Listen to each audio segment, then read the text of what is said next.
Olá, eu sou Rômulo Contígio e esse é o Mask TV, aquele podcast que você quer ver. Hoje nós estamos no modelo que normalmente não é característica do Mask TV, que é fazer as entrevistas online.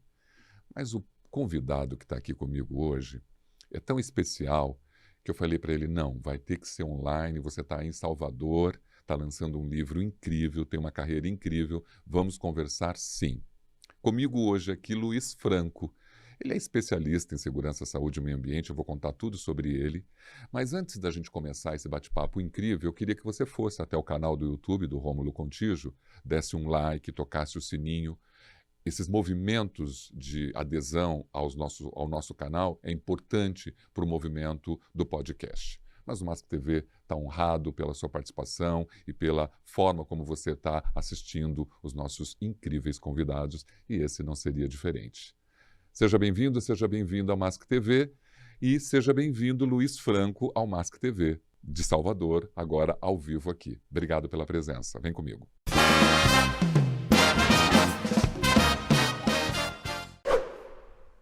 Obrigado, Rômulo. Obrigado, pessoal do Mask TV. É um prazer estar aqui, um prazer imenso. E para quem não me conhece, o meu nome é Luiz Franco, eu sou de Salvador, Bahia. Sou pai de duas Marias, Maria Luísa e Maria Júlia, uma de 15 e outra de 25 anos. E já estou há 20 anos na área de sustentabilidade, de segurança do trabalho. Vai ser maravilhoso poder falar com você, para a gente contar não só do livro, mas um pouquinho da sua história. Mas como você é um roteirista incrível, que eu queria que você fosse roteirista desse programa, inclusive, porque você preparou um trabalho todo de perguntas, e eu achei maravilhosa, porque isso ajuda muito na hora da gente desenvolver essa conversa. Mas eu preparei uma colinha aqui também para falar sobre você. Bom, a ideia desse episódio é abordar de uma forma simples, clara e aplicada a liderança inclusiva, que é um tema extremamente importante. Também aliado a uma comunicação assertiva, a cultura de segurança, ambientes respeitosos, tudo isso está dentro desse modelo de trabalho. Compartilhar suas reflexões, suas práticas básicas, baseadas no conteúdo do teu livro, O Poder da Liderança Inclusiva, isso é extremamente importante. Claro que engenheiros, técnicos, todo mundo que trabalha na área da segurança do trabalho vai absorver esse bom papo.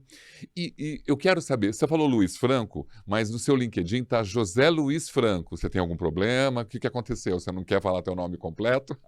Conta pra gente. Rômulo, é bem interessante isso, porque no tempo de escola ainda, no primeiro grau, como o primeiro nome José é um nome bem comum, que era até o nome do meu pai, e o último Santos também é muito comum no Brasil, uma das professoras falou: que tal você utilizar o seu nome, os dois no meio, né, que é o Luiz e o Franco? E no mundo corporativo, as pessoas só me conhecem como Franco, né?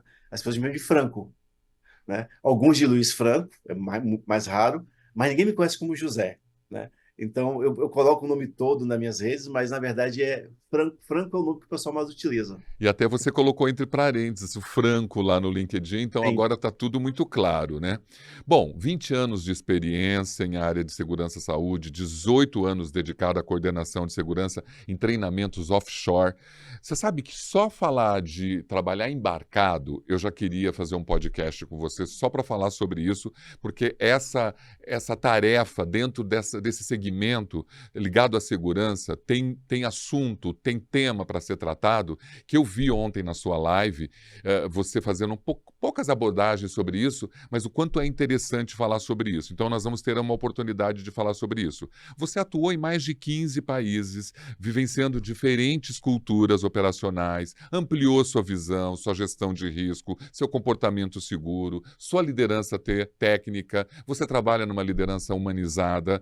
Olha, você é consultor, palestrante, escritor, promove abordagem moderna. Então, assim, é uma delícia poder conversar com você, não só sobre o livro, mas também sobre sua carreira. Então, a primeira pergunta que eu vou fazer é uma pergunta característica que eu faço para todo mundo. Quando que você chegou na Terra e você já sabe por que você veio? Eu nasci em 1971, né? 9 de setembro de 71, Salvador, Bahia. Eu tenho um orgulho de ter nascido em um dos melhores lugares do mundo, a Bahia, em Salvador. Apesar de muitos dizerem que eu não pareço ser baiano e tal, mas sim, sou com muito orgulho. Adoro minha terra, minha gente.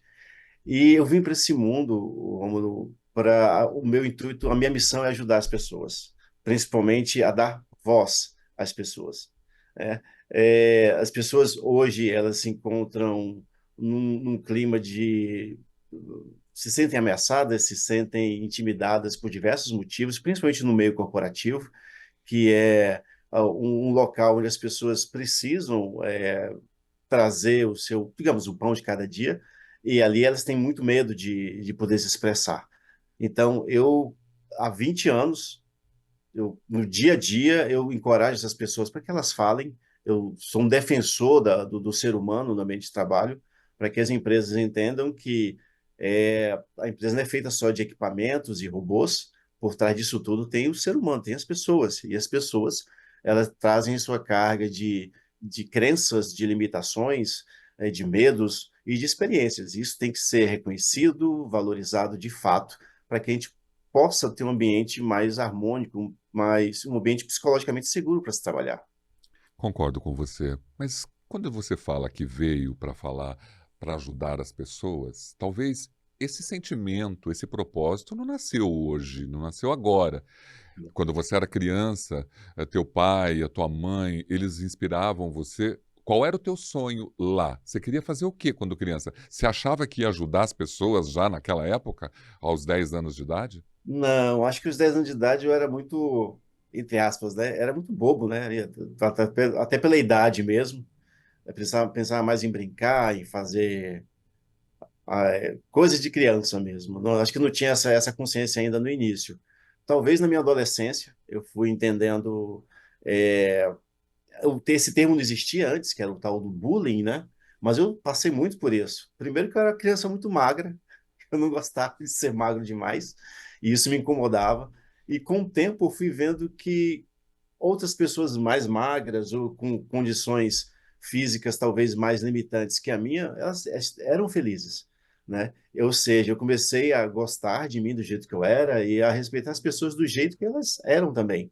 Então, a partir disso, de ver o exemplo das pessoas com suas limitações, ou as limitações que eu achava que elas poderiam ter e que eu tinha também, e que elas viviam tão bem, eu passei a acreditar de que isso era possível. E a partir daí, eu comecei a motivar outras pessoas que se encontravam na mesma situação para que elas desapegassem desse tipo de sentimento e elas pudessem ser um pouco mais felizes. É tão importante quando você diz isso, porque eu também fui muito magro e me incomodava muito com a minha magreza. Eu sempre falava que qualquer vento levava. Só que olha como é interessante. Você utilizou essa adversidade sua para poder olhar os mais vulneráveis, que as pessoas mais sensíveis que precisam de apoio. Eu demorei um tempo ainda para usar essa minha realidade para apoiar quem não tinha força, por exemplo, que nós temos de comunicação e que isso é importante. Se nós temos mais força, nós temos que ajudar as outras pessoas. Super importante. Você teve uma composição de família, pai e mãe, que permitiram que você tivesse uma vida mais tranquila. Você passou por necessidades ou seus pais te ajudaram a chegar onde você é hoje? Uma coisa interessante, Romulo, que eu posso trazer aqui, muitas vezes, muitas pessoas não sabem, inclusive no meu trabalho, é que quando minha mãe se casou com meu pai, eu não era, já estava na barriga de minha mãe, digamos, ela estava grávida já, e o meu pai, digamos, que me criou a vida toda, era o meu padrasto. E eu nunca enxerguei dessa forma, porque para mim ele sempre foi o meu pai mesmo. Eu só fui conhecer o meu progenitor, digamos assim, aos 18 anos de idade. E mesmo assim apenas para conhecer quem era a pessoa. E talvez para mostrar para ele o que ele perdeu de ser humano na vida dele. Então, assim, então eu fui criado por um pai de verdade que assumiu a minha mãe na época com um filho já e que assim ele me criou e me deu todo o conceito de responsabilidade, de ética, né, de ser íntegro com as pessoas, né, de ser rígido no sentido de não permitir que as pessoas sejam menosprezadas, o respeito acima de tudo. Então tive uma família muito bem estruturada, sim. Nunca passei necessidade, graças a Deus. No início, meu pai tinha algumas dificuldades, normal financeira, porque ele não tinha um emprego tão bom, mas com o tempo ele foi melhorando e foi dando o máximo que ele podia, né, dentro das suas condições. Mas meu pai depois ele foi evoluindo e a parte principal que ele deu para a gente, para mim, para minha irmã, por exemplo, foi a educação, né? E o sentimento de pertencimento e de respeito. E a gente não abriu mão dessa parte tão importante da nossa vida, que é respeitar e ser respeitado. Quando você fala de família, dessa composição da família, né, de um pai de criação, que é tão importante na vida de um filho, é legal você falar sobre isso, ainda mais porque tem a relação da segurança psicológica que a gente vai abordar e dos aspectos do comportamento humano e cultural das pessoas dentro da empresa. A gente valoriza muito as famílias dentro das empresas, então, assim, esse é um valor meio que inegociável, mas a verdade é que cada família tem ali o seu jeito de ser. Né? Então, é um Sim, valor, é uma instituição importante, mas nem sempre é um lugar feliz, né? Então, assim, é importante que as pessoas precisam saber que cada família é uma família e que você, olhando o teu pai, né, de criação, a importância que ele deu, mas existia um biológico que perdeu essa oportunidade, né? Só que, perdeu. às vezes, esse biológico, ele está dentro de uma família, às vezes prejudicando essa família, e aí a gente pensa no estado emocional desse trabalhador, né, que tem uma família desestruturada e que é obrigado a trabalhar depois. Sim. E é interessante que quando eu fui conhecer o meu progenitor, ele se emocionou, chorou. Nossa, meu filho, não sei o quê, eu gostaria que você me chamasse de pai.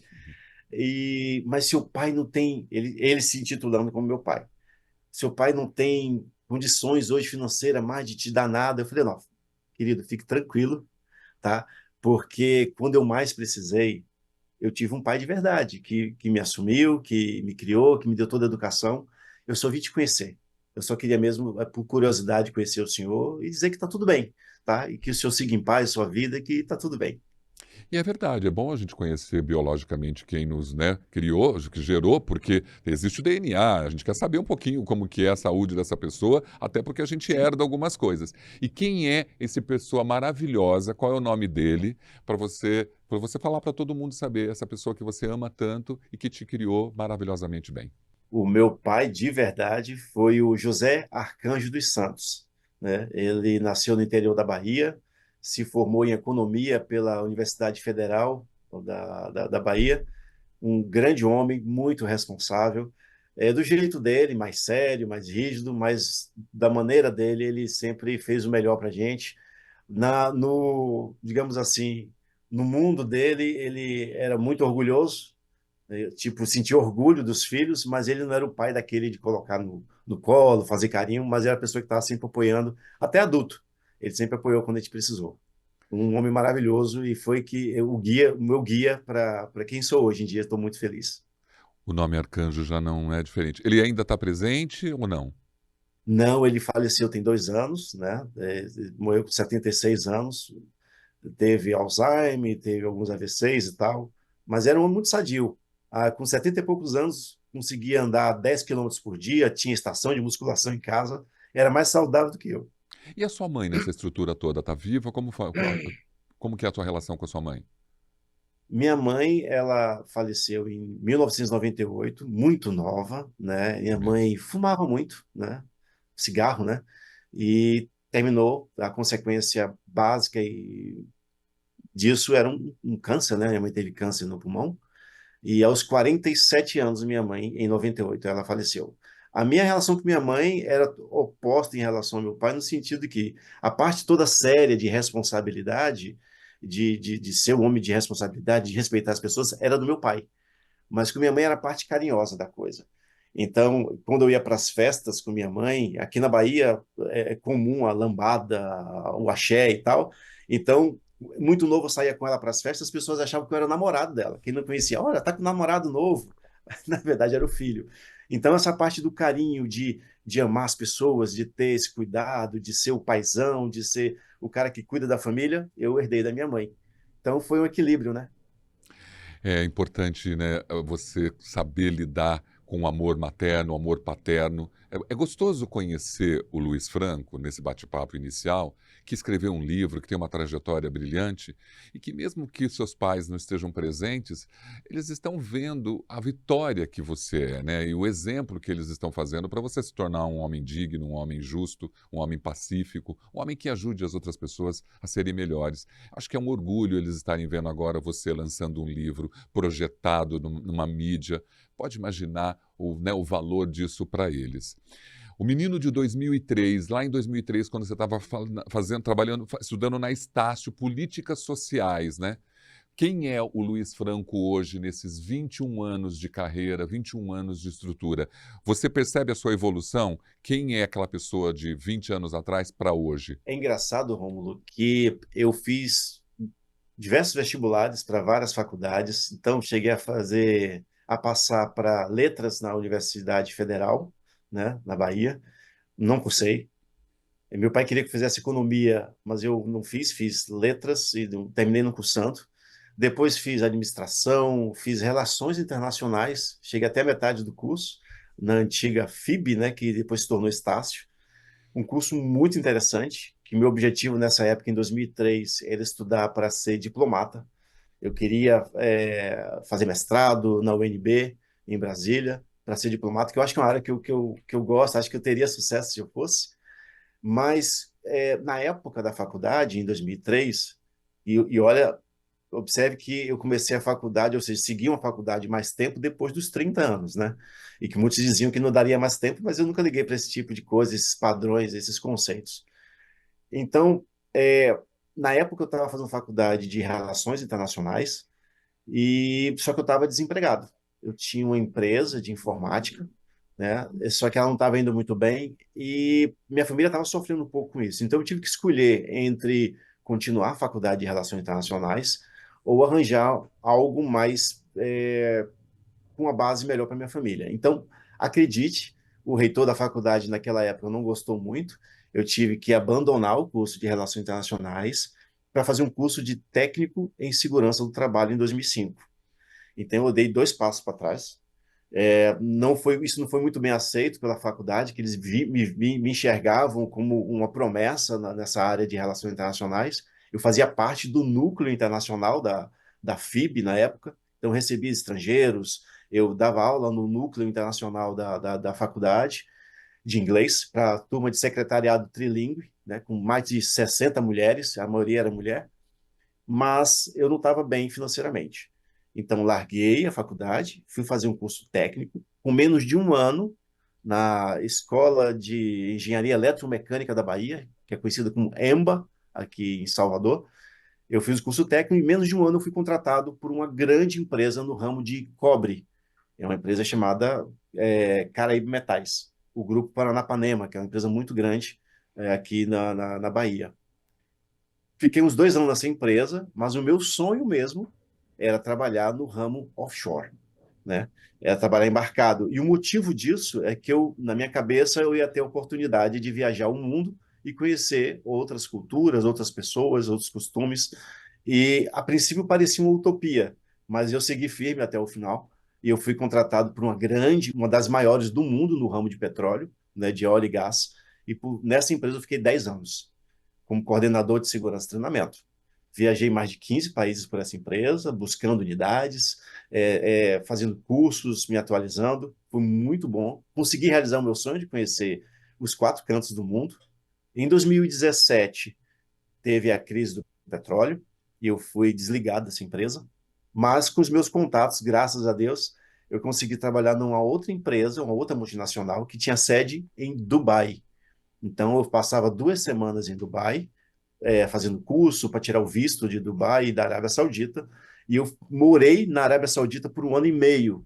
E aí visitei mais países, conheci mais pessoas. E agora, de volta ao Brasil, há 6 anos, 7 anos mais ou menos, eu estou em uma outra grande empresa no Brasil, né, também do ramo de petróleo e gás, também como coordenador de segurança. Feliz, e muita coisa mudou de lá para cá em relação aos conceitos em relação à segurança e fortificou cada vez mais o meu relacionamento com as pessoas. Entender como é que as pessoas trabalham, o que é que elas passam, como é que os supervisores agem, como é que essas pessoas reagem a essas lideranças, e aí me motivou a criar o livro, que era colocar de alguma forma registrado o conhecimento e a experiência desses anos. Você sabe que quando eu olho para você e na pesquisa que eu faço quando para te entrevistar, aí eu vou olhando sua graduação, né? É pós-graduação em neurociência, em neuroeducação, é NEBOSH, são tantas coisas, ESG, coaching, no Instituto Rui Barbosa, Harvard X, são tantas coisas que você vai buscando para fazer, para se aprimorar, Eu fico bastante orgulhoso de ver isso. Eu gostaria de ter estudado tanto quanto você estudou. E eu sei que é tão importante o estudo para uma carreira profissional. Você continua estudando? Porque eu vi que você está fazendo mestrando. É isso mesmo? Você está fazendo um mestrado e está estudando ainda? Sim, e é interessante isso, porque mesmo depois de ter passado em alguns vestibulares e deixado para trás, quando começou a pandemia em 2000, final de 2019 para 2020, eu pensei assim, olha, minhas filhas estão encaminhadas, até minha ex-esposa já é enfermeira formada e tal. O meu atual companheiro, ele está se formando agora em análise de sistemas, e eu estava ficando um pouco para trás, não estava ligando muito para mim. Eu falei, olha, eu vou voltar a estudar. Faço mestrado na AGTU, que é American Global Technology University, na Flórida, nos Estados Unidos. É um mestrado em educação, com especialização em sustentabilidade. Eu decidi, Rômulo, que eu não vou parar de estudar mais. Até quando Deus permitir que eu tenha cognição, que eu consiga pensar e falar. E é isso que eu também motivo para todas as minhas equipes. Os meus seguranças, por exemplo, o pessoal que trabalha comigo, os meninos que estão sob minha liderança, teve um dia que eu cheguei na minha turma e falei, onde é que vocês pararam de estudo? E alguns falaram, segundo grau, só o curso técnico. Eu falei, beleza, hoje eu vou matricular cada um de vocês em uma engenharia. Eles ficaram assustados assim, eu falei, não, tem engenharia, na época tinha engenharia, dá para você fazer EAD, né, à distância, ou semi-presencial. Eu falei, vocês todos serão engenheiros.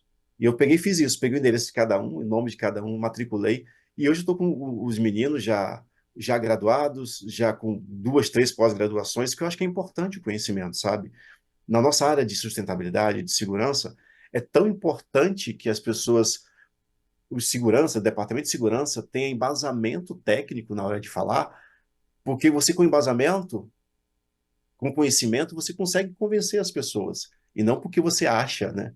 É muito interessante você separar o achismo, o empírico, da ciência, do que é verdade, do que já foi testado, e o porquê daquilo, e qual é a solução que nós estamos oferecendo. Então, eu acho que o estudo é uma receita fácil das pessoas aprenderem mais, terem mais conhecimentos, e com isso ela divulgar e compartilhar o conhecimento de forma sensata, e não trabalhar apenas no achismo eternamente, o que gera tantos conflitos. Concordo com você. Eu acho que, não que eu não valorize a experiência empírica, porque você está lá no dia a dia, você aprende muito com isso.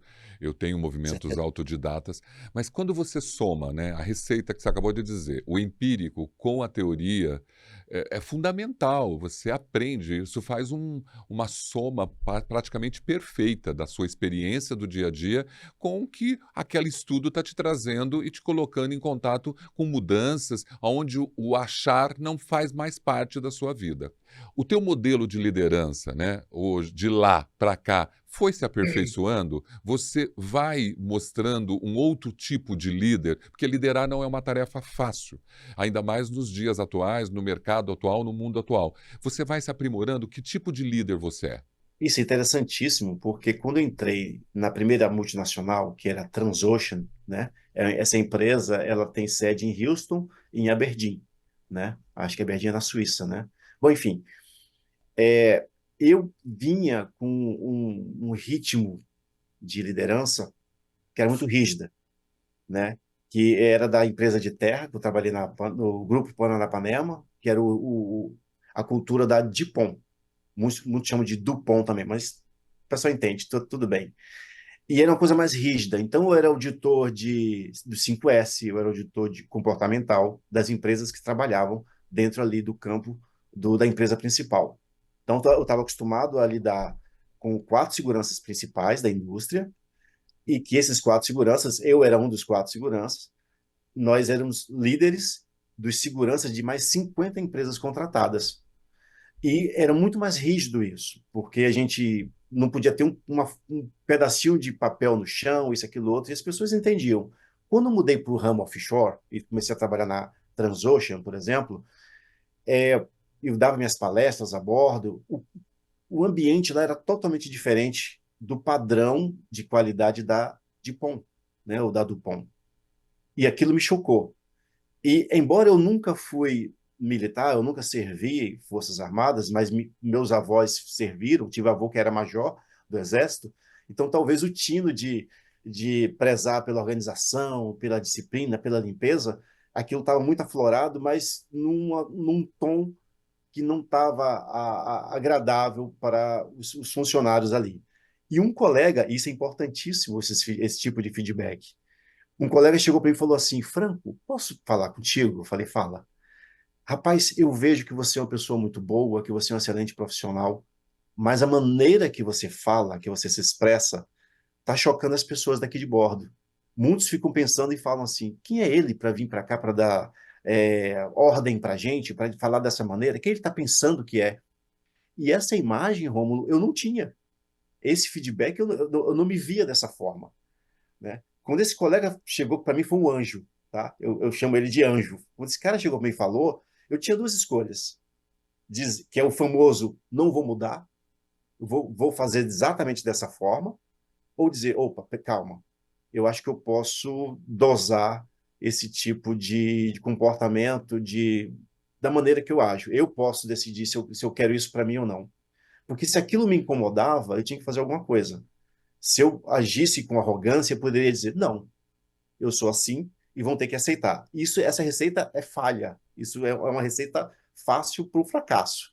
Então eu resolvi mudar. Eu falei, olha, eu serei a partir de agora um líder que escuta. Eu vou escutar as pessoas. As pessoas precisam ser escutadas, ouvidas, né? Então, qual é a dor daquelas pessoas? O departamento de segurança, ele é um departamento que provê soluções para os demais departamentos dentro da empresa. Nossos clientes, digamos assim, são os nossos colegas de trabalho. Todo mundo vai ao departamento de segurança em busca de uma solução. Você imagina que numa empresa multinacional como essa que eu falei, 60%, 70% era estrangeiro. Então, nós fazíamos essa ponte da tradução, por exemplo. E se nós, como profissionais, não tivéssemos o tato para lidar com pessoas, estaríamos fadados ao fracasso de ter a liderança contra, porque você sabe, já deve ter ouvido falar muito de que dentro das empresas, das indústrias, por mais que se preze sobre segurança, sobre isso e aquilo, por mais que esteja no papel e nas palestras, nas palavras bonitas, a produção está sempre acima. E quem faz essa dosagem de, opa, calma, vamos fazer com que o serviço ocorra com segurança é o departamento de segurança. E a comunicação, a forma como isso é passado para as pessoas é muito importante. Eu concordo com você. Você é um especialista em comunicação assertiva, em comunicação não violenta. E é verdade quando você diz do seu papel do líder, porque se você não escuta o que falam sobre você, aí já começa a errar no processo teu de gestão de liderança. Porque eu preciso, como líder, ouvir o que falam sobre mim e a resposta do líder, como diz no Hop, importa. Então, às vezes, também você saber o que você responde para a sua equipe faz toda a diferença. Então, eu acho que é isso que você falou. O aprimoramento da liderança, ele é contínuo, é infinito, e eu acho que essa história das hard skills e soft skills, que se fala muito, mesmo que seja um modismo, não importa. Eu acho que, tecnicamente, se eu olhar o teu currículo, hoje você tem tudo, né? Qualquer pessoa vai querer contratar você porque o seu currículo é maravilhoso. Mas será mesmo que, junto com tudo isso, no dia a dia, no frigir dos ovos, naquele, né, no Gemba, ou seja, no Gemba da indústria, no Gemba do embarcado, ali naquele processo operacional, você é empático, inclusivo, você é uma pessoa que tem escuta ativa? Eu acho que esse é o grande diferencial do líder. Eu acho que eu vejo você junto com o livro, buscando isso e se aprimorando nisso. Sim, com certeza. Esse é um ponto importante, Rômulo, porque por mais que eu tente dosar a comunicação, tanto com a liderança, quanto com a turma que está lá na ponta, os liderados que vão fazer o serviço, ainda assim existe um. A gente tem que ter muito cuidado com isso. Existe ainda aquela crença da liderança de que o departamento de segurança ele vem para engessar os serviços. Então, a conversa, né, a negociação, o poder de negociação do profissional de segurança precisa estar sempre muito afiado, né? Para você chegar com. Por isso que eu falo tanto do estudo, né? Você falou uma coisa interessante sobre a parte empírica. Sim, a gente aprende com o normal também, com certeza, né? A gente fala muito sobre, talvez a gente fale mais adiante, sobre a parte de fatores humanos e esquece que as pessoas não se acidentam porque elas querem se acidentar. Elas se acidentam muitas vezes porque a cultura de segurança, de permissão, de permissividade da empresa, de forma intrínseca, de forma escondida, está ali. E aquela famosa frase do aqui sempre foi assim. Isso me mata. E você escuta isso hoje em dia ainda. Profissionais falando, olha, Franco, olha, não vem com essas invencionices, não, tá? Com esse seu jeitinho suave de falar, porque aqui sempre foi assim. E isso, para mim, é um argumento muito raso, né? E o que eu consigo romper com facilidade. Ok, sempre foi assim, errado. E sempre foi assim, um acidente. Eu proponho algo para a gente mudar. Dessa forma, assim, assim, assim, assim, assado. Sim, existe muito ainda preconceito em relação a, a como se fala com os empregados, porque ainda existe o costume e a mania antiga das empresas, dos líderes, na verdade, culturas antigas, né, de vícios antigos, de isso aqui não é para qualquer um. Isso aqui você tem que aguentar o tranco e tudo mais e tal. Então, assim, essa parte da comunicação é um desafio muito grande. Existe muito caminho ainda para ser percorrido e precisa muito de treinamento dos líderes e das equipes de segurança. Eu quero ter um momento, uma oportunidade da gente focar na liderança e segurança com foco. Nós vamos entrar agora nas perguntas do livro, mas você disse tudo, né? Eu acho que o relacionamento de um gestor de segurança dentro de uma estrutura e fazer com que segurança não seja algo impositivo, normativo, que os relacionamentos com toda a esfera da empresa é necessário, você tem que valorizar a segurança como um compliance, como parte do negócio. Essa é uma luta que todo gestor tem que ter, não é uma tarefa fácil. As pessoas ainda em crenças, em culturas, acham que segurança fica no cantinho lá e vem ali para inspecionar, não. Então, assim, é o teu papel levar para uma alta liderança o papel que segurança tem dentro daquela estrutura e o quanto ela é benéfica no negócio. Então, isso eu acho que hoje é uma luta muito grande e vai depender da sua habilidade de comunicação, da sua habilidade de relacionamento, da forma como você lida com as pessoas. Eu quero falar com você o seguinte: você escreveu o livro O Poder da Liderança Inclusiva porque você queria romper um silêncio sobre a saúde emocional nas organizações, que é um fato que realmente está batendo na porta de todo mundo, não é de hoje, mas potencializou com a pandemia. Você também quer dar voz a quem historicamente atua na linha de frente, eu acho isso sempre muito importante. Um dia eu também quero falar da diferença, para você mostrar para a gente qual é a característica de um embarcado para um cara que está numa indústria. Eu quero saber disso, acho que todo mundo é muito diferente, os riscos são outros, o comportamento e a cultura é outro, mas a gente vai ter um tempo para isso. Profissional que protege vida no calor da operação, decisões que precisam ser humanas antes da técnica, tudo isso está dentro do livro. Por que que você resolveu escrever? Você já tinha esse desejo? Em 2012, e que eu ainda nem sabia o que era segurança do trabalho, eu queria escrever um livro. E era com a temática um pouco diferente, mas também voltada à, à quebra do preconceito, né? O nome para você ter ideia, eu tinha começado a escrever o livro, não terminei e perdi uma oportunidade incrível de participar do programa do Jô, né? Cheguei a ligar para a Rede Globo na época e a pessoa falou: Você tem pelo menos o manuscrito do livro? Tem a boneca do livro para a gente dar uma olhada? Porque se você tiver, a gente pode marcar em um mês a sua entrevista com o Jô. E foi a pior coisa que eu tinha feito foi ligar para a Rede Globo sem estar preparado. Eu não tinha o livro pronto ainda, né? Na época, o nome do livro era O Mundo é Redondo. E aí era menção à gordofobia, né? Falava sobre os gordinhos, as pessoas que tinham problema com obesidade e tal, e o quanto de preconceito essas pessoas enfrentam até hoje, né? E era um livro muito interessante e cabia ali no programa do Jô, e o pessoal ficou super interessado. Bom, eu não terminei esse livro, e ficou aquele gostinho do, poxa, eu comecei algo e não terminei, eu preciso, de alguma forma, seguir em frente.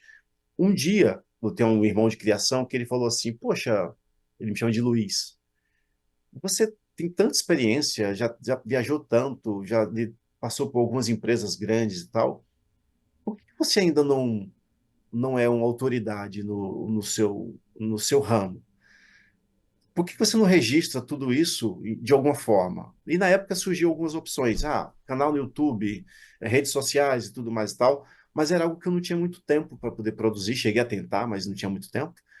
E há 2 anos atrás eu pensei, caramba, eu preciso voltar naquele sonho meu de ter um livro, né? Mas dessa forma, de uma maneira mais assertiva. E resolvi colocar no papel, então, demorou bastante, né? Passou por uma revisão longa também. Eu contratei um revisor, que é um editor, muito bom, maravilhoso, que ele é brasileiro, mas mora na Europa, e ele revisou meu livro todo, fez a edição, sugeriu algumas mudanças, isso é muito importante, e eu resolvi investir nisso. O lance do o poder da liderança inclusiva era justamente para alertar os supervisores, né, de que eu já falei isso muitas vezes ao longo desses 20 anos, Romulo, de que o problema não está na ponta, não está no que o empregado que fez errado ou que se acidentou.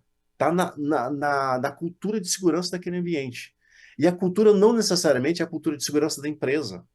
A empresa ela investe nos seus sistemas de gestão de segurança e isso está lá, dizendo como é que tem que ser seguro, que tem que ser assim, assado. Mas se a alta gerência não passa essa mensagem de forma clara, enfática para os líderes, e não prepara e não treina os líderes para isso, essa mensagem simplesmente passa despercebida. Porque aí vai prevalecer a cultura de vamos, que a cultura do aqui sempre foi assim, aqui não pode ser para qualquer um, você tem que aguentar o tranco, que isso perdura até hoje. Então, muitas vezes, durante as investigações de acidentes que eu participei, eu já tive líderes de começar falando assim: a culpa foi do funcionário, do acidentado. Bota aí, já bota aí que a culpa foi dele. Eu falei, opa, não. Eu sou líder, eu sou um dos líderes da investigação e nós precisamos investigar, fazer a árvore de causas para saber realmente qual foi a causa raiz dos. E você descobria, a maioria das vezes, que era culpa do supervisor, culpa do processo, né? Não era culpa do empregado.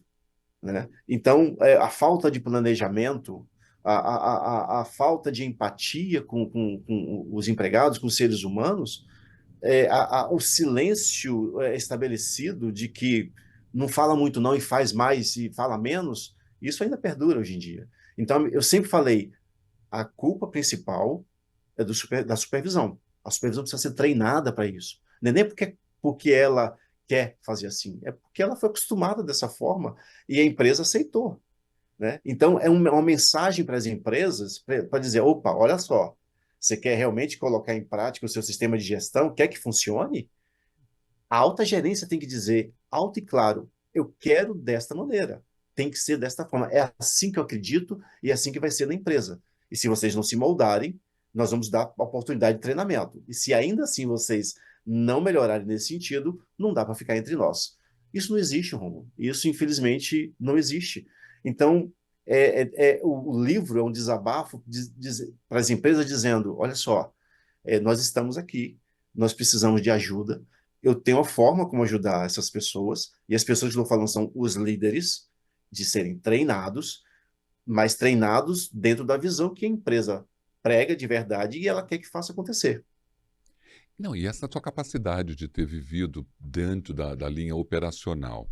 Se a liderança fosse realmente inclusiva nas organizações, por que ainda temos pessoas com medo de se manifestar nas reuniões mais simples? Como quebrar esse ciclo sem comprometer a autoridade, sem comprometer a produtividade? Bem dentro disso que você está falando. Como que a gente resolve isso? Isso é super interessante porque existe um mito de que se o supervisor dá voz para o empregado, dá a opinião dele, ele perde autoridade. Isso é totalmente equivocado. Eu, com minhas equipes, com o pessoal todo, todos os seguranças que trabalharam comigo, eu tenho meus conceitos, eu tenho o meu carinho pelas coisas que eu faço, mas eu sempre compartilhei com minha turma. O que vocês acham? Porque, Rômulo, se eu não tiver a minha equipe trabalhando comigo e não para mim, a minha equipe não trabalha para mim, ela trabalha comigo, é um time. Eles precisam se sentir parte do grupo, precisam ter o sentimento de pertencimento. Ou do contrário, vão trabalhar contra você, né? Exatamente. Se eu tenho uma equipe trabalhando para mim, o boicote está ali para acontecer. Se eles discordarem de qualquer coisa, mas eles estão apenas fazendo para mim, eles não veem sentido nisso. Mas quando eles compram a ideia do tipo, opa, essa é a nossa equipe, a imagem da nossa equipe vai refletir em mim como profissional, eles se sentem na necessidade e como se diz, é uma honra para eles fazerem o serviço de acordo com a orientação que eu dou. Então, tanto o pessoal que trabalha comigo, né, os meus seguranças, quanto a turma da área de outros departamentos, quando eu chego e por algum motivo eles estão fazendo algo fora do procedimento, eles se sentem envergonhados. Eles não se sentem tipo, o segurança vai me dar um esporro por conta disso. Primeiro que não é o meu estilo de liderar, né? Então, quando eu chego, o pessoal, poxa, Franco, me desculpa, Franco, eu não queria fazer dessa forma. Poxa, me desculpe mesmo. Ele já sabe qual é o erro dele, ele vai e corrige, e ele se sente envergonhado por aquilo. Então, funciona. Quando você passa de forma genuína para as pessoas, de que você se importa com ela, né? Quando eu digo para você que você faz parte da minha equipe, eu digo, Rômulo, o que é que você acha disso e disso e disso? E você diz, Franco, eu não concordo por conta disso e disso e disso, eu acho que poderia ser. E eu te escuto, você fala, poxa, eu sou importante. Caramba, ele levou em conta a minha opinião. Você se sente importante, você se sente parte do grupo, e não apenas um coadjuvante. E é um E- segredo isso, né, para dentro da gestão. Você disse aqui, ó, quando uma equipe silencia adiante de um risco óbvio, o que falhou primeiro, o procedimento, a liderança ou o clima psicológico? Está bem dentro do que você está falando. sim, sim, é a parte psicológica. Por exemplo, já vi coisas do tipo, tá bom, nós temos que dar voz para as pessoas. Olha só, em diversas reuniões que eu já participei, e que aquele supervisor não era meu supervisor, mas era de outros departamentos, numa reunião geral, com um cara de gente, de diversos departamentos diferentes, o do supervisor falou assim, ok, alguém tem alguma opinião? Na verdade, essa pergunta que ele fez era para ninguém falar nada, que ele não quer que ninguém diga nada. Aí o cara levanta a mão, eu, eu queria dar uma opinião. E o cara fala assim, fala, Fernando, fala aí. Como é que isso pode funcionar? Ele acabou de mostrar para todo mundo que Fernando é um chato, que a opinião dele não interessa em nada, e de que obrigatoriamente ele vai ter que escutar o diacho do Fernando, né? E isso acontece e muitas vezes o supervisor não percebe. Outro dia, recentemente, eu tive um caso com dois profissionais da área de elétrica, e eles tinham que fazer um serviço que o chefe dele mandou, e que esse serviço não estava no escopo de um eletricista. Eu cheguei para eles e perguntei: vocês já fizeram isso antes? Eles disseram: não, nunca fizemos. Eu falei: vocês se sentem à vontade, confortáveis em fazer esse serviço? Eles falaram: não, não me sinto. Beleza. Eu falei: deixa comigo. Fui lá conversar com o supervisor e falei: olha, esse serviço não faz parte do escopo do eletricista. Esse é um serviço predial. Tem que contratar uma empresa terceirizada para fazer isso. E o supervisor, extremamente arrogante, falou: não, por que eles não vieram falar comigo? Eu falei: amigo, não tem como, você não dá espaço. Olha você, né? Olha a sua postura. Você está conversando com outro supervisor, eu sou supervisor de segurança, e você está com um ar agressivo. Imagina com o pessoal que é liderado seu. Qual o espaço que você dá para essas pessoas falarem contigo? Você tem que treinar, amigo. Você tem que compreender melhor a se comunicar com as pessoas. E eu não vou liberar esse serviço por conta de. E ele ficou muito chateado e tal, e respeitou, porque eu sou coordenador de segurança, e não tinha como ele seguir daquela forma. Então, assim, isso acontece todos os dias ainda.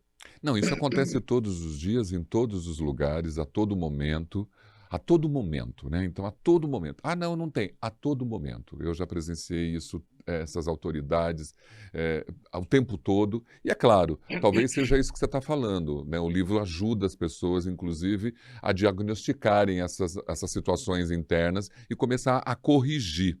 Por que tantos líderes ainda confundem comunicação assertiva com franqueza agressiva? Olha isso. E qual o impacto direto dessa distorção nos indicadores de desempenho da empresa? Total, né? Eles não entendem de que a participação do grupo, né, de forma genuína, isso pode ajudar muito no planejamento do trabalho. O que acontece muitas vezes?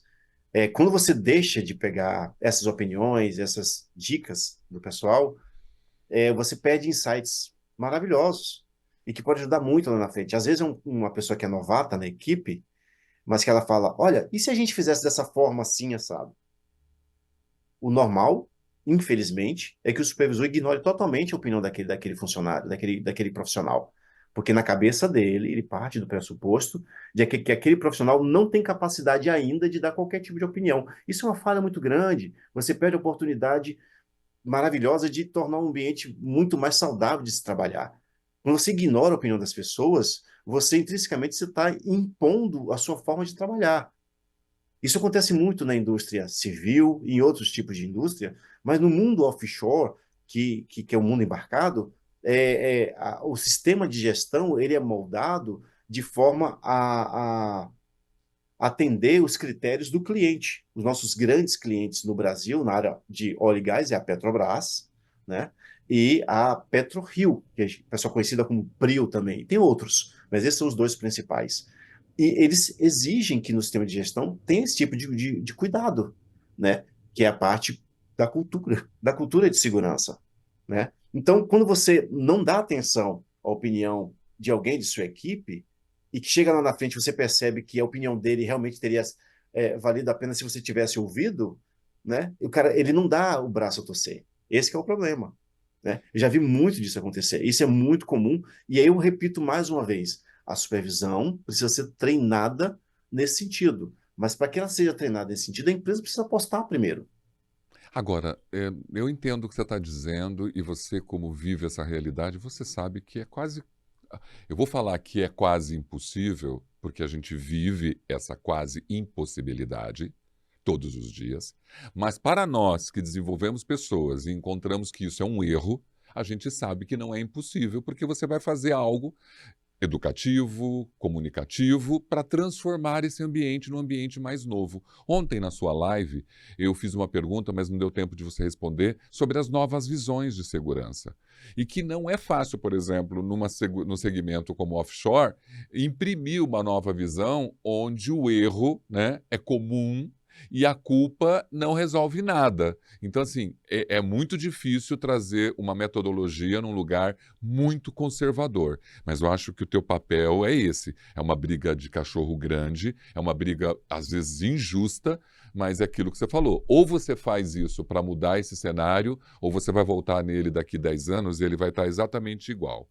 Você acredita que profissionais técnicos foram treinados para obedecer tanto como, né, que perderam a capacidade da escutativa? Como que você reconecta esses profissionais, né, no fator humano sem perder o foco no resultado? Os profissionais técnicos, justamente, eles foram, digamos assim, forjados no cumprimento de normas, digamos assim, De obedecer. mas em obedecer, sem muita preocupação com o lado humano da coisa em si, né? Então, vamos falar dos técnicos de segurança, que é a área que eu já tenho costume há 20 anos. Eu já tive técnicos de seguranças maravilhosos tecnicamente, inclusive com conhecimento muito maior do que o meu. E eu repito, eu falei na live, eu falo de novo aqui, eu não tenho problema algum, Rômulo, de ter um técnico trabalhando sobre minha liderança, de que tecnicamente ele saiba muito mais do que eu prefiro. Eu tenho, por exemplo, dois técnicos que trabalham comigo hoje, eu acho que não posso citar nomes, mas enfim, é, um é especialista em NRs, de NR 33, de NR 35, dá aula, já deu aula em diversos cursos no Rio de Janeiro, na cidade de Macaé, é um especialista nessa parte de NRs, e outro que é especialista em movimentação de cargas. São dois instrutores que trabalham comigo, eu tenho o maior prazer de trabalhar com eles. Porque eu sei, eu tenho certeza que esses dois, quando falarem qualquer coisa em relação a esses assuntos, eles têm a autoridade sobre isso, porque eles já deram aula sobre isso, né? Muitos dos colegas embarcados tomaram uma aula com eles e têm certificado dado por esses professores, que são hoje seguranças que trabalham comigo. Então, assim, tirando esses dois, eu tive um técnico de segurança, só para a gente poder figurar o que a gente está falando agora, que ele tecnicamente era muito, mas muito bom. Então, ele era capaz de dizer NR na íntegra, dizer o ponto, o parágrafo, tudo. mas era uma pessoa que tinha uma dificuldade extrema de relacionamento com as pessoas. Então eu presenciei muitas vezes ele tratando uma empresa terceirizada como se fosse um policial dando batida numa boca de fumo, sabe? Como se estivesse falando com um traficante, um bandido. Falei, que é isso? Que absurdo. Pelo amor de Deus, como é que você trata a pessoa assim? E por muitas vezes eu dei feedback para esse colega, e ele simplesmente um dia chegou para mim e falou assim: Olha, Franco, é muito fácil você falar isso sentado na cadeira de coordenador. Você deveria ir lá para fora para ver o que a gente passa com esse pessoal. Na cabeça dele, eu já nasci coordenador, sabe? Eu já nasci liderando as equipes. Cheguei na empresa já liderando. Aí eu tive que, com calma, falar, querido, vamos lá. Para eu chegar onde eu tô, eu passei por tudo isso, né? Eu lidei com todo esse pessoal lá fora, eu passei por todas as dificuldades que você passa. Só que entenda que nós precisamos ajudar essas pessoas. Se eles fizerem errado, se eles não entenderam, é nossa missão passar isso para eles de forma diplomática, amigo. De forma com que você resolva o assunto e não criando um conflito. Primeiro, Rômulo, você não conhece as pessoas que estão a bordo. Aquela pessoa lá fora pode ser algo totalmente diferente, inimaginável, que pode ser um perigo, inclusive, para você, fisicamente íntegro. Então, podemos ter pessoas a bordo que fazem coisas lá na vida lá fora que você não imagina. E você tratar um ser humano desse assim, dessa maneira, e claro que você tem que tratar todos de forma dosada, dentro do que é pertinente a cada um, claro, com respeito, que é o que eu prezo mais. Então, existe muito isso. O técnico ele age apenas com a parte técnica, né? E de forma inegociável, sem considerar o diálogo, que é tão importante para que a gente consiga a solução do que a gente precisa. E, na verdade, você como gestor, né, não cabe para você, por exemplo, não combina se você não tem essa capacidade de entender esse fator humano, né? Então, assim, você sabe das dificuldades de comunicação, da ignorância, da falta de conhecimento, de crença, da questão técnica e da falta de questões comportamentais, pessoas muito boas tecnicamente, mas na hora de se comunicar não conseguem colocar o quanto sabem, e aí é um líder que ajuda nesse sentido. E cabe a você ter esse entendimento, né? Não combina, né? Uma pessoa, um técnico que sabe mais do que você tem um preconceito sobre isso. Você é Não. um ser evoluído dentro da questão do conhecimento e está ali como professor, como um instrutor, né? Então você já sabe que um cara que tem muita gente melhor do que a gente. Sim, isso é trivial a gente entender isso. Seria uma arrogância muito grande a gente achar que sabe tudo, né? É verdade. Ó, existe cultura de segurança onde as pessoas são toleradas, mas não valorizadas? O quanto isso interfere na qualidade e nas tomadas de decisões operacionais da empresa? Quando o gestor, o líder, ele não entende, primeiro ele tem que entender, depois ele tem que aceitar, né? E em seguida, depois, primeiro entender, aceitar, ele tem que agir de acordo com os preceitos, principalmente do que a empresa espera. Eu falo muito com as pessoas sobre a diferença de ética, né, e caráter, e talvez se encaixe bastante nisso. A ética é tudo aquilo que você faz publicamente, que você sabe que você, se agir diferente, você vai ser criticado, pode ser retaliado pela sociedade, por aquele grupo. Então, você sabe que, eticamente, você não pode sentar no lugar de idoso, que está claramente identificado, porque as pessoas daquele coletivo, daquele ambiente, vão te olhar e vão te julgar. Então, por ética, você não senta.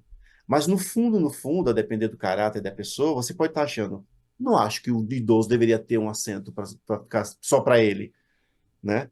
Eu acho que deveria sentar nesse lugar sim. Mas ele não fala isso.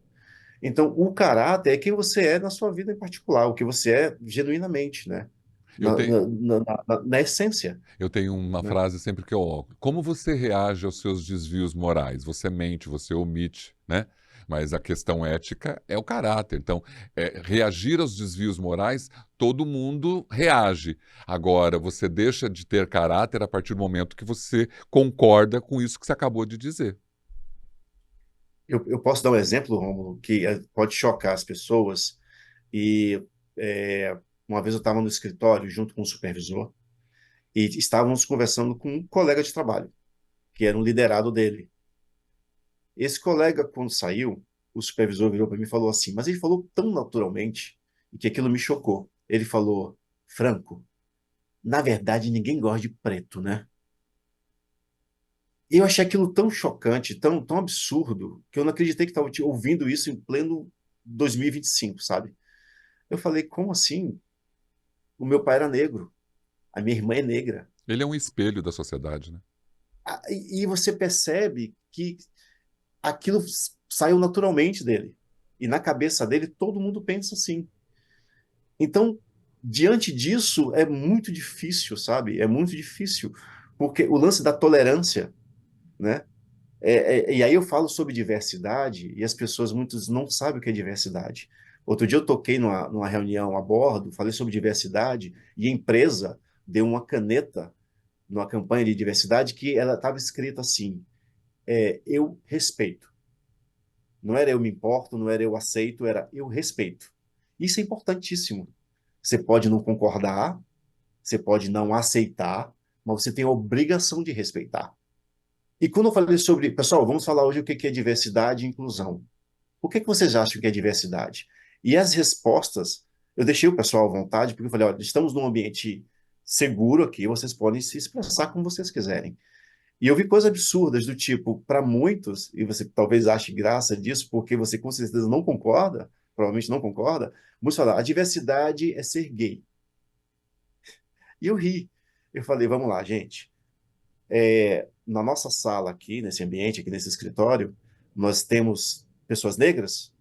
Aí o pessoal, tem negro. Tem pessoas de pele mais clara, temos orientais, e tinha, né? Beleza. Isso é diverso. Temos homens e mulheres, tem essa diferença. Temos pessoas evangélicas, católicas, de Umbanda, isso também é diversidade. Tem pessoas com opiniões políticas diferentes? Sim. Gente, olha só, o mundo ele é diferente e essa é a beleza da vida. O mais importante não é que você aceite o colega, que você aceite, é que você respeite.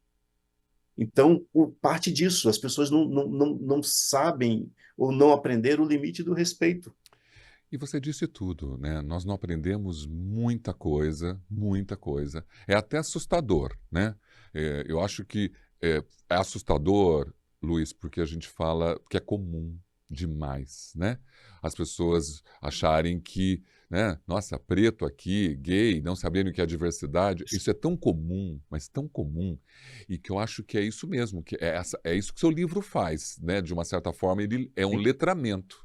Ajudar essas pessoas. Nós temos que, de alguma forma, ajudar esses seres humanos a entender que, quando se falamos de diversidade, nós temos milhares de aspectos de diversidade, essas que você citou. Mas as pessoas têm uma ignorância cultural e uma crença muito presa a valores muito baixos e que não tem como. Ou tem Muito pessoas fácil. que estudam, ou não vai arrotar. Nós vamos continuar se deparando com pessoas que viram para você e falam: nossa, como preto é uma coisa terrível, né? Será que tem alguém que goste? Nós vamos ouvir isso ainda muitas vezes. É lamentável. É lamentável. O que as lideranças mais resistentes ainda não entenderam sobre o custo real da insegurança psicológica e como isso se converte em passivo moral ou operacional, né? Há fatores de riscos psicossociais, NR1, nós não vamos aprofundar, mas você sabe que está na pauta de todo mundo. Como que a gente faz? Como que a gente lida com isso, com esse problema passivo, moral e operacional? Eu costumo dizer que o treinamento, né, tentar dar cultura para as pessoas e treinar é o primeiro passo, o Romulo. Acho que o único quase, né? Talvez seja o único, exatamente. Porque, mais uma vez, as pessoas podem até, e é o famoso termo que se usa muito ultimamente, nos últimos anos, achar que tudo, e eu escuto muito isso, que tudo isso é muito mimimi. É verdade. Infelizmente, a gente escuta esse tipo de coisa, mas não é. E eu levo sempre para o lado da empatia. Quando, por exemplo, só para você ter ideia, no mundo embarcado, na empresa que eu trabalho, nos 3 últimos anos, tivemos um aumento muito grande de assédio moral e assédio sexual. E a empresa fez uma campanha muito forte e muito eficaz no combate a esses dois tipos de assédio. E uma das ações da empresa foi colocar horários específicos para as mulheres poderem ir para a academia.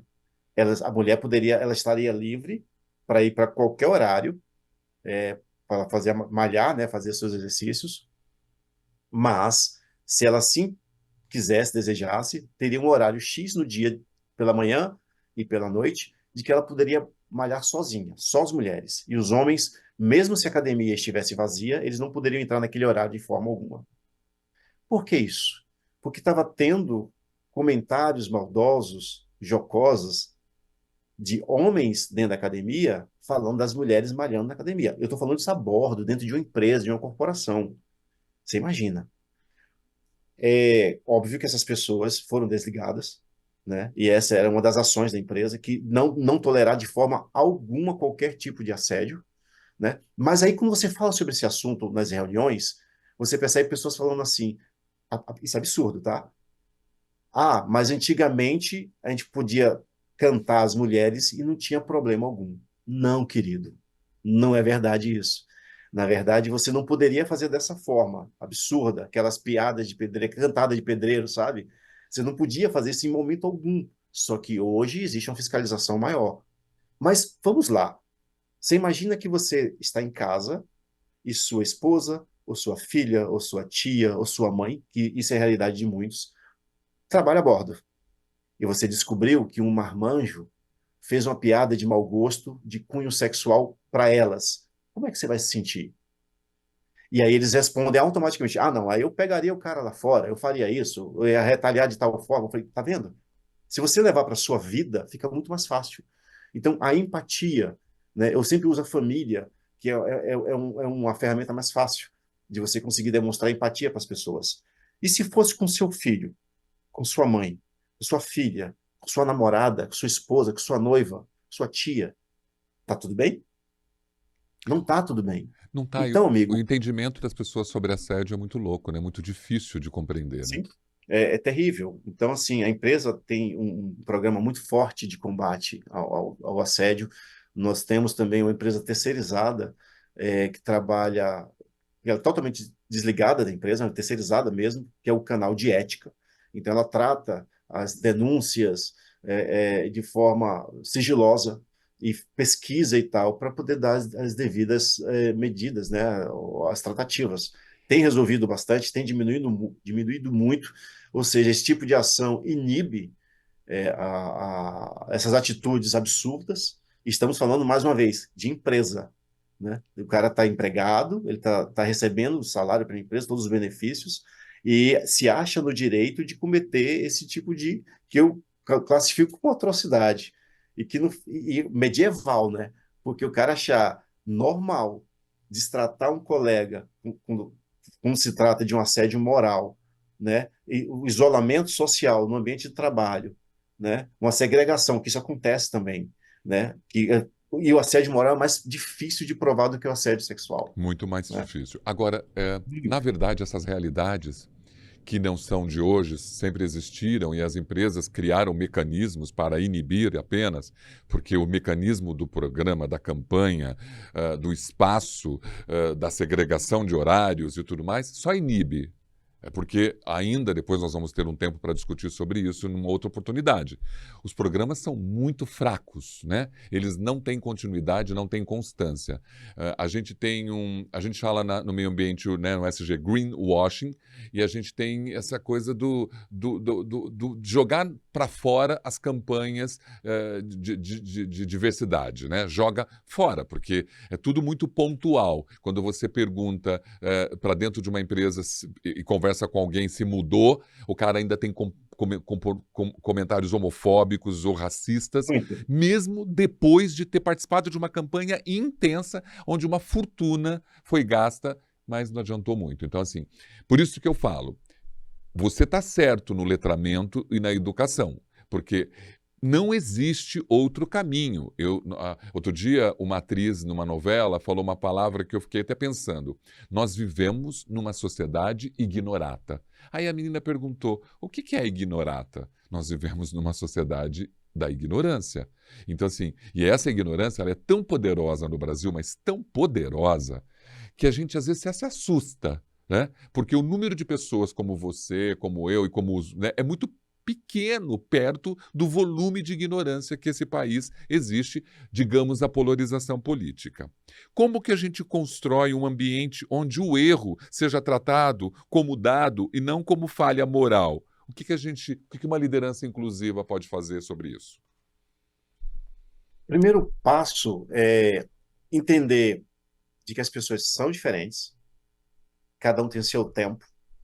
E uma coisa interessante, Rômulo, é que uma coisa que eu já bati muito com as empresas nesse sentido, mas eu não sou da área de RH, é que existem ferramentas muito poderosas para você identificar esse tipo de personalidade, de comportamento, é, que você já sinaliza ali como esse profissional ele vai agir ao longo de sua jornada.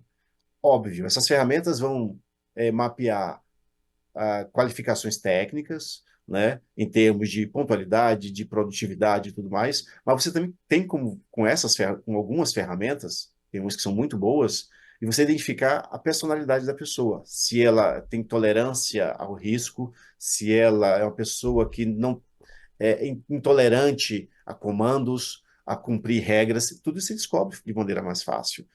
Mas a escassez de profissionais técnicos, né, qualificadamente técnicos, é, é tão pequena, ou seja, é grande a escassez, na verdade, é difícil de encontrar profissionais qualificados, por incrível que pareça, principalmente para esse ramo, que as empresas preferem contratar eles e tentar, ao longo de sua jornada de trabalho, Transformá-los, moldá-los. né?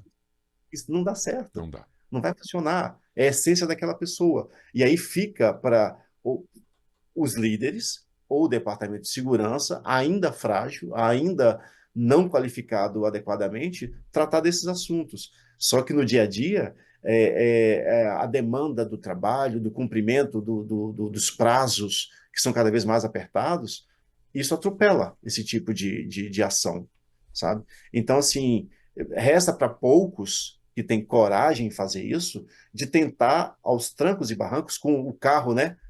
Digamos, trocar a roda com o carro andando, fazer esse tipo de campanha solitária, E não, né?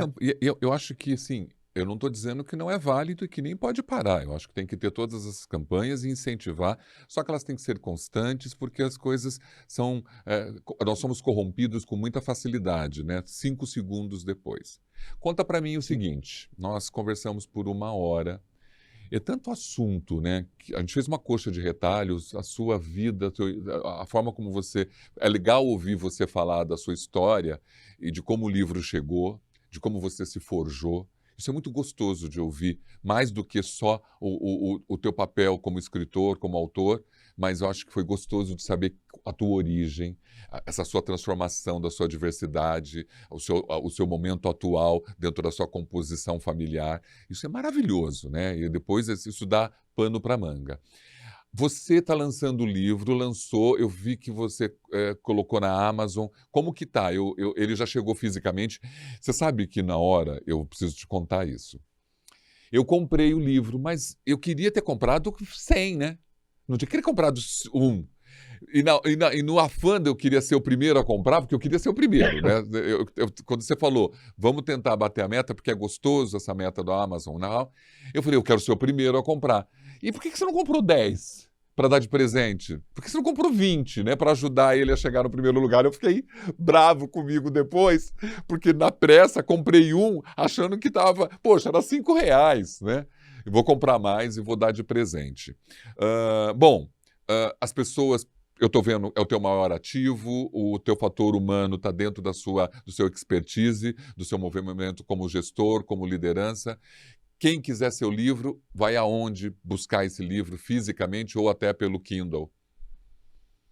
Vamos lá. Eu lancei esse livro no dia 31 de julho pela Amazon, que eu acho que é um maior marketplace para esse tipo de produto, Concordo. e a preço promocional, né? Primeiro foi por R$ 5,99 e a campanha foi bem sucedida, eu considero bem sucedida, porque no primeiro dia na campanha eu fiquei em segundo mais vendido nas 3 categorias que é permitida ser cadastrada no livro. Então, eu passei livros que estavam lá não com best-seller, mas com boa tiragem.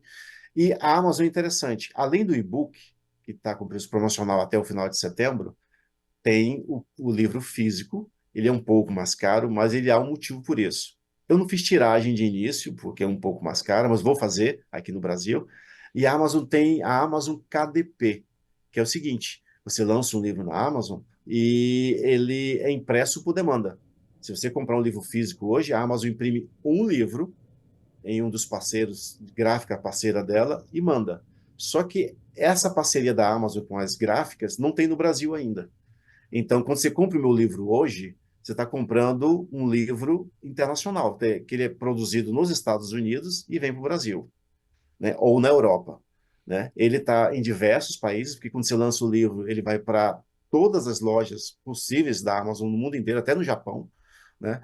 E depois eu vou lançar ele em inglês, em espanhol também, que eu acho interessante isso. Importante. Mas a próxima etapa é que eu vou lançar essa semana no Clube de Autores. E ele fica bem mais barato, na verdade, uns 40% mais barato, fica mais acessível para os leitores. Você vai Só para você divulgar ter isso. ideia, sim, só para você ter ideia, o livro custa R$ 123 o físico na Amazon nos Estados Unidos, mas se eu pegar uma cópia do autor, R$ 32 apenas.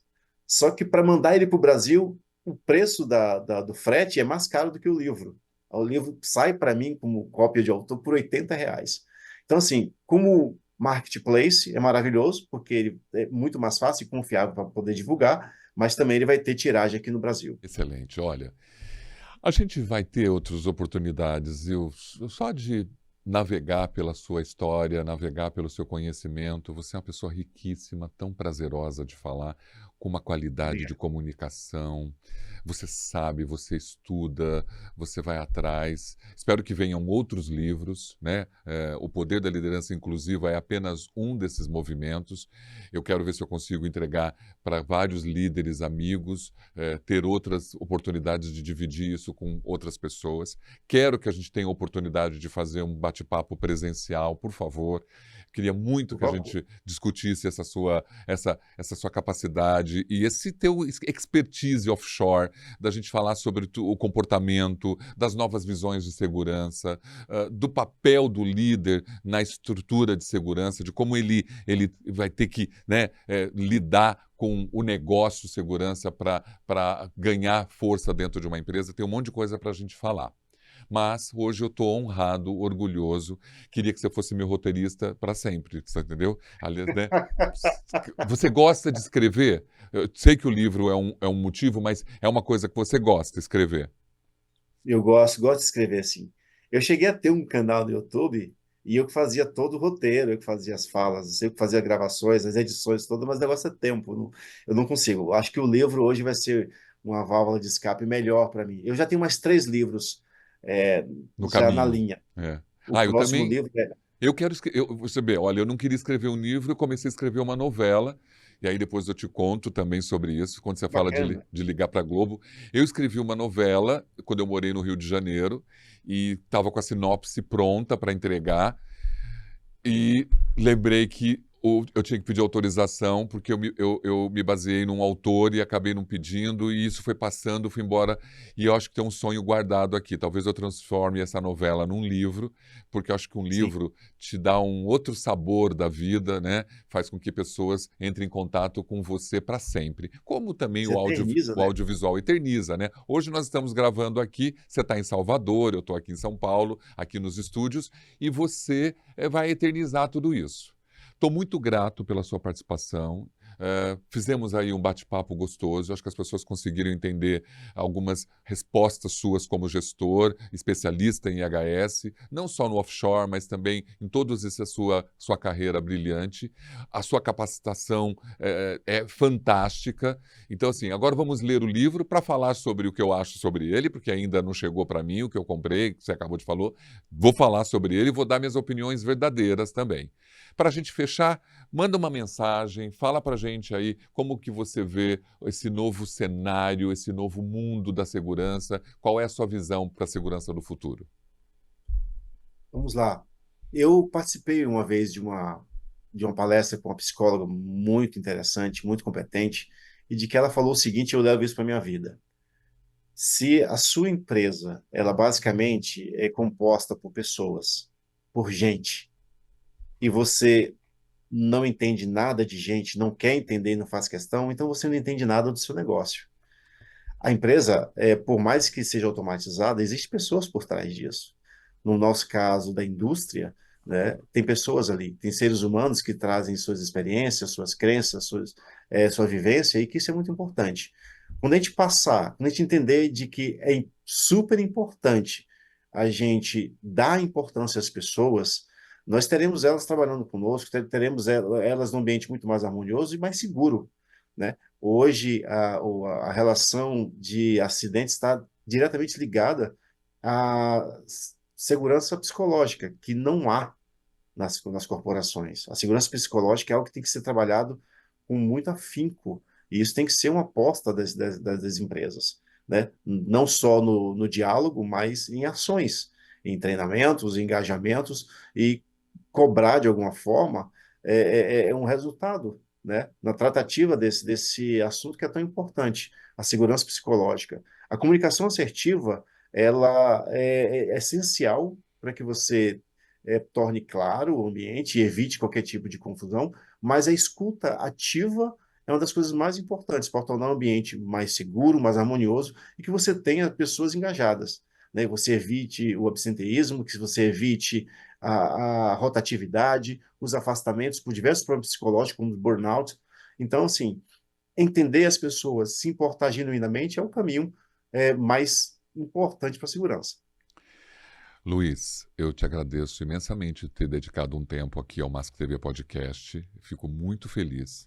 Pessoal, Luiz Franco, especialista em segurança do trabalho em fatores humanos, autor do livro O Poder da Liderança Inclusiva, que está lançando, que está aí nas plataformas, bateu esse papo aqui com a gente no Mask TV e vai voltar para falar sobre o offshore, para falar de liderança, para falar de novas visões, para falar de metodologias.